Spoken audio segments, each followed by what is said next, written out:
Shalom, bonsoir à tous, je m'appelle Arad et j'ai failli ne pas être ici ce soir. Un réveillon spécial, c'est le moins que l'on puisse dire. Je nous souhaite à tous de ne pas perdre espoir, de tout faire pour devenir meilleurs et de trouver des moyens d'aider les autres. L'hôtel Jaffa était le théâtre de scènes d'espoir. Des centaines de personnes ont réussi à célébrer la vie au milieu des ténèbres. Le message que nous voulons transmettre, c'est que nos ennemis ne nous définiront pas. Ils ne nous empêcheront pas de vivre notre vie. L'événement Les Échos de l'Espoir a permis de collecter près de 3 millions de dollars en faveur du Fonds pour les enfants d'Israël, une somme destinée aux enfants qui sont devenus orphelins le 7 octobre.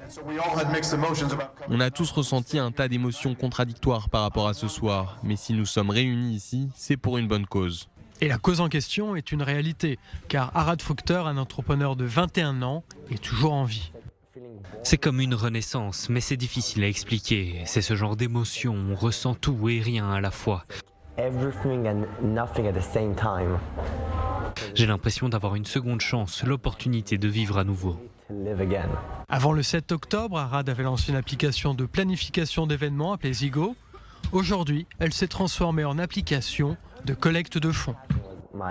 Ma passion, c'était mon application et je voulais devenir une meilleure personne. J'ai l'impression que c'est vraiment qui je suis. Je veux toujours m'améliorer.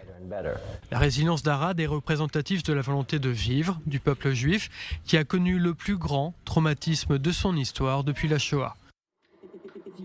Il faisait partie des 4000 personnes présentes au Festival Nova le 7 octobre.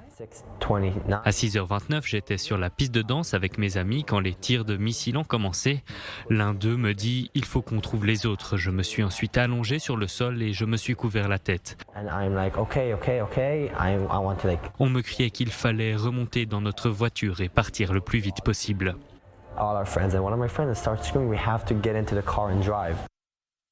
En cette matinée fatidique, les terroristes du Hamas ont tué plus de 360 personnes et en ont kidnappé une quarantaine à Gaza. J'ai eu peur. J'ai demandé à mon ami de conduire, nous avons commencé à rouler et 7 minutes plus tard, nous avons atteint le premier point de contrôle. 4 voies se sont transformées en 2 voies. On a commencé à voir des corps et des voitures partout sur la route. Je criais à mes amis qu'il y avait des terroristes qui nous tiraient dessus. On s'est tous baissés et une dizaine de terroristes nous attaquaient.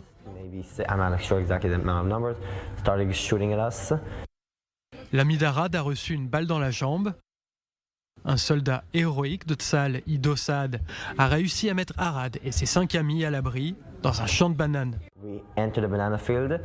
On est entré dans un champ de bananes. Mon ami saignait et souffrait atrocement. On entendait des coups de feu, sans arrêt. On a essayé de marcher, mais on est arrivé à un point où il n'y avait plus nulle part où aller.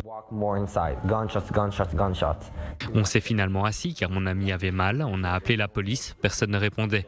Nous n'avions aucune idée de ce qu'il fallait faire. On était juste assis là.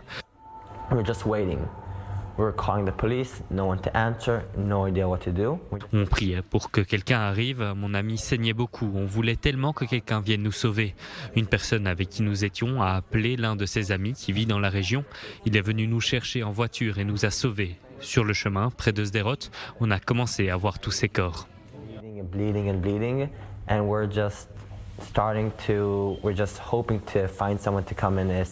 Le père d'Arad, Harry, entrepreneur social, ne pourrait pas être plus fier de son fils. Il considère que c'est un miracle qu'il soit encore en vie. J'ai eu beaucoup de chance d'être protégé de toute cette angoisse et de ce chagrin potentiel, car je ne savais pas que mon fils était en danger. Je savais qu'il était à un festival, je ne savais pas à quel festival, et il était 6h30 quand le téléphone a sonné à cause des roquettes. J'ai allumé la télévision pour voir ce qui se passait à 7h du matin et j'ai voulu m'assurer que mes enfants allaient bien. Vous pensiez que vous alliez mourir ? J'étais persuadé que j'allais mourir. Je le sentais, que ma tombe était déjà creusée. Je ne savais pas quoi faire. J'ai pensé à appeler mes parents et ma famille pour leur dire au revoir. Les appeler, ça aurait été comme m'enterrer moi-même. Arad m'a tout de suite envoyé un message pour me dire qu'il ne pouvait pas parler. J'ai cru qu'il était à son festival et qu'il s'amusait. c'était Simchat Torah. Alors je suis allé à la synagogue à Zichron Yaakov, il y avait un abri là-bas. Près de 3 mois plus tard, Arad est en voie de guérison et il affirme que les rires, le sport et le travail sont les meilleurs remèdes. Ma routine m'a permis de me sentir humain à nouveau. Cette expérience ne me définit pas, c'est quelque chose que j'ai vécu, mais ma vie va continuer. Je ne vais pas laisser les choses s'arrêter là.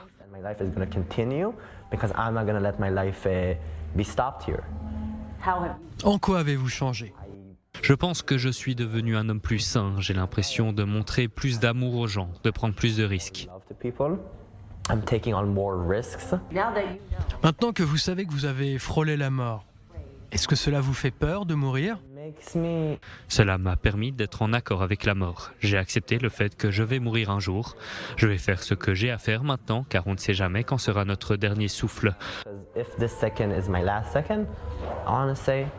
Je veux faire plus, on peut toujours faire plus. Je ne me suis pas laissé aller en tant que personne. Je suis bien comme je suis et c'est comme ça que je vais vivre désormais.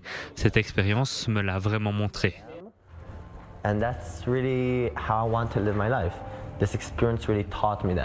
Merci à tous et je vous souhaite une année 2024 remplie d'espoir.